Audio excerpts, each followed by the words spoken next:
the archivist who brought down a crime empire. In a city of mirrored spires, the most lethal confessions lived on paper, and the one man fluent in their dialect was the person the city had mislaid.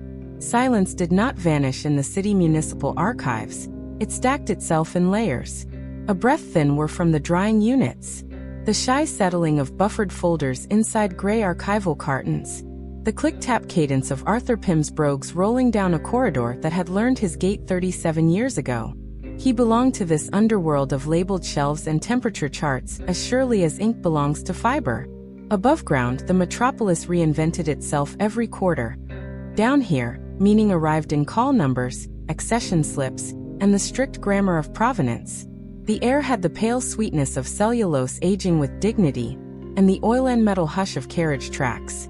Arthur navigated the aisles like a sacristan in familiar liturgy, sleeves neat, motions minimal, eyes disciplined by habit. The present, with its alarms and headlines, he preferred at a documentary distance. In this concrete keep he worshipped at a narrow desk of scarred oak, under a green shade that poured out a river of soft light. Tuesday brought a routine ticket. Confirmed the title on a parcel in Port Lawrence, a shore district being chewed into shine by glass and money. The address 717, Harbor Street, rang faintly in him, like a bell heard through snow. He slid free a ledger whose leather had cured into a pattern like riverbed clay, and set it on the desk. The spine objected with a patient creak. The vellum leaves carried a clerk's flowing hand from a century when penmanship could be a public office. Fingernail writing the ruled lines, he followed names and numbers until a discord cut through the cord. A transfer stamped for 717 Harbor, executed by Eleanor Vance, dated October 12. Arthur knew that name not from rumor, but from duty. A month earlier he had closed her municipal file after recording her death on September 5, cross-checking property tax and final notices the way one ties a bow and trims the ends. The stomach tightened first. Then the mind. Not outrage, not yet. A clean offense against the record, a misprint carved into stone, and therefore a problem to repair. He opened the scan on his terminal. Digital black and white is merciless. The signature wore Eleanor's shape, but under magnification showed small halts, the odd evenness of pressure one gets when tracing, not remembering. The buyer was a newcomer entity, Argent Properties LLC. Incorporation date 6 months prior. Mailing address a downtown P.O. box. Not a mistake then. A fabrication with manners. Memory returned to face. Eleanor small-boned, eyes alert, once asking about the original water mains beneath her house, telling the story of a home steward by generations who cooked, argued, prayed, and died inside those rooms. To a face that with a counterfeit pen felt like vandalism in a cathedral. Arthur rode the subway to Port Lawrence after lunch, compelled by something older than policy, the simple ethic that what is true in the ledger ought to be true at the curb. Port Lawrence staged a quarrel between centuries. Brick cornices with iron lace sulked beside towers that threw glass-cold shade at 2 in the afternoon. 717 Harbor stood with the stubborn dignity of a seasoned brownstone. Front garden shaggy. Stoop worn smooth by shoes that no one now could name. The lawn bore a fresh metal stake. For sale, Argent Properties. The sign looked like a verdict. A black car slid to the curb. The man who stepped out wore a suit that draped like a good lie. His eyes skipped over the facade and landed on Arthur, not with recognition but with inventory. 15 seconds. A phone at his ear. A murmur meant to be overheard by no one. Then he was gone, the car folding him back into its dark. The autumn chill had very little to do with why Arthur's skin prickled. The archives had been breached in principle. A false note had crossed the threshold. He could not carry this back and file it under noise. He would return to the only ground he understood, paper, timestamps, chain of custody, and walk the trail until it ended, whether at a locked safe or an unlocked door. On the train homeward, the window threw his reflection over tiles and tunnel grime. He saw a man no one would remember in a city allergic to memory. Good. He needed to be overlooked. The quiet hum under the railcar felt like a metronome counting him down to the desk where work, the dangerous kind, begins. The case leaked into every margin of his days, blotting them. The old schedule, intake at 9, retrieval by noon, repair queue after 3, dissolved into lamplit nights, thermos coffee tasting metallic, a temper cooling into something sharper than anger.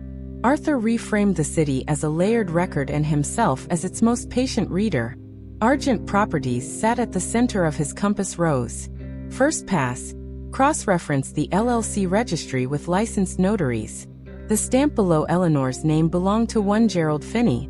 The man's commission had been suspended twice for minor irregularities, then reinstated right before Argent came into being. Coincidence is a word archives use sparingly. Arthur logged it and read deeper. He drowned a week in microfilm, spooling frames of transfers and liens, street names flipping past like parade placards, eyes burning, back stiff but cadence steady. On the fourth long night he caught a familiar shape. A dock worker, Samuel Brody, deceased. 2 weeks later his house slid into the hands of Keystone Holdings, cousin shell to Argent. Same notary. Same practiced, airless signature. Arthur felt the click in the lock. Not a one-off. A run. He built himself a private vault no one knew how to search. An encrypted directory disguised as a tidy folder of 19th century sanitation maps. Inside it, a diagram grew. Shell names. Death dates. Parcels climbing in price. The same hand stamping permission. 3 cases, then 5, then 8. The choreography repeated. An elder dies alone in a tempting neighborhood. Within weeks a transfer arrives already signed by the dead. The property jumps to a holding company.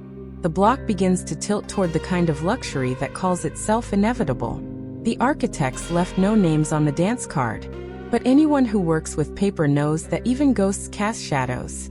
He skimmed zoning files next. Argent and its siblings were not merely flipping houses. They were knitting parcels into rectangles fat enough for high-rise dreams. Variance requests went in ambitious and came out approved. The person smiling for cameras in those filings, a builder with a gift for gala speeches and renderings, was Julian Croft.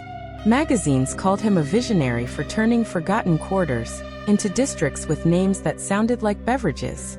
Arthur's notes use fewer adjectives. Predatory, careful, adored by committees who liked campaign checks. The danger stopped being abstract one Tuesday after closing. Footsteps. Not the shuffled friendliness of a colleague. The man at the end of the aisle wore money the way some men wear cologne. Arthur recognized him, the curbside appraiser from Harbor Street, now carrying a story about representing a heritage nonprofit curious about Port Lawrence. The questions were courteous, precise, wrong. How frequently do you reconcile deed scans? Who verifies the index? Where are the backup tapes lodged? How difficult would it be to? Arthur answered like a municipal pamphlet. The man's gratitude was as sincere as plastic. When the suit left, a book on Arthur's desk sat 1 millimeter off its alignment with the others. No accident is that exact. Message received. Paranoia set rules. Route home A on odd days be uneven. Workstation cleared every hour. Apartment transformed into a plotting room. He pinned parcel maps to cork and stitched them with red thread because, however cinematic, the method forced him to see adjacency and pattern. He slept sideways in the hours no one owns. Croft's smiling catalog headshot intruded at odd moments, that polished mask of competence which power uses in public. Cops. He wrote the word and crossed it out. Influence accumulates sediment in municipal systems. He had seen files that moved when they shouldn't and files that vanished while never having officially existed. The law had been honed here into a tool for erasure. He needed a truth that would pierce even people who didn't want to be pierced. A fact that refused to negotiate. So he stopped looking at recent fraud and turned backward, down into the founding paperwork where the city keeps its unwelcome ancestors. The sub-basement stored the very old. Canvas-bound rolls, brittle plats, ordnance books that cracked if you breathed wrong. Dampness talking through concrete. Linen maps that smelled faintly of dust and salt. He hunted not for a name, but for a boundary, a small line drawn once with legal force and then forgotten by men who found it inconvenient. Days vanished. He kept going because he could see, when he closed his eyes, Eleanor's bright, stubborn stare, and because a directory photograph of Samuel Brody, in a cap and coat, looked like every decent neighbor who ever carried a couch for a stranger. He was defending paper, yes, but also memory, which was the point of paper in the first place. The key did not flash. It breathed. 2:59 in the morning. One tube misfiled as coastal erosion. Inside, a linen master plan from the 1920s drawn in fine India ink. Port Lawrence Water and Sewer Works, surveyor's seal dry but proud. As Arthur unrolled it under the wide lamp, a hair-thin blue line surfaced and ran like a vein beneath the very blocks Croft's companies had been knitting into future. Next to that line, a notation scarcely legible. Unhindered municipal easement, subterranean aqueduct. He set modern coordinates against the surveyor's marks and felt the city invert in his hands. The aqueduct still existed, a public utility corridor, city-owned, plotted a century ago to move water under those foundations. The 1923 charter, which Arthur could quote the way some men quote hymns, blocked permanent deep foundations over such easements.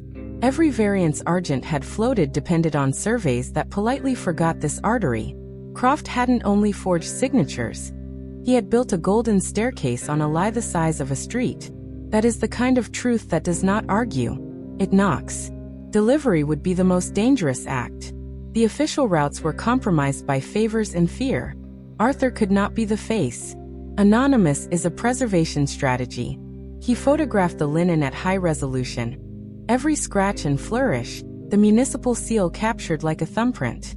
He braided the evidence, forged deeds, the notary's record, the shell tree, death dates, zoning petitions, and the old aqueduct map, into a dossier with a clean narrative that never mentioned him.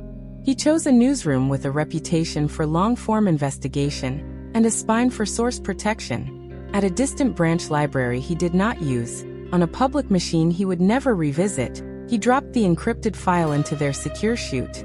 The progress bar slid to completion with the quiet relief of a long-held breath finally exhaled. 2 weeks later the city woke to itself. The story detonated precisely. The antique map as centerpiece, the chain of thefts laid out without adjectives, the notary's history, the corporate vine, the variance trail, the easement law. Injunctions landed the same day. Argent's sights froze mid-gesture. A special prosecutor took shape out of panic and principle. Croft's face stopped selling ideas and started ducking cameras. Gerald Finney flipped early. His deposition furnished the footnotes everyone needed. The polished attorney who had visited the stacks learned what indictment paper feels like. The charge sheet for Croft stretched. Fraud, racketeering, intimidation, and then darker counts, after evidence surfaced that 2 elders had been coerced toward signatures prior to deaths that no longer impressed the coroner as entirely natural. Seasons turned. Arthur resumed the quiet contract he had with his desk. The machines hummed. Repair tape hissed when pressed down with a bone folder. On lunch he read, without comment, the updates. Properties transferred into a municipal trust for restitution to rightful heirs. An ordinance passed. People called it the Vance Brody Act, to wall off elders from paperwork wolves. One morning a plain envelope appeared in his inbox. No return. Inside a small card. 3 words in a careful hand. Thank you. The Vance family. He tucked the card into the old cracked ledger where 717 Harbor had first knocked. He stood a moment under the narrow windows that stare at street-level ankles. The city thundered as always, but a minor key had shifted. Not fixed. Not saved. Simply less wrong.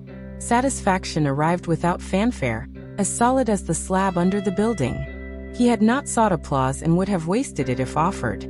He had simply done what the record demanded. Align the paper with the world so neither insulted the other. That is the work. He turned back to the lamp's green glow. The silence here was again the right kind. Not the hush before a blow, but the calm of shelves holding. Somewhere in the stacks a dehumidifier clicked on, and the sound felt like a benediction.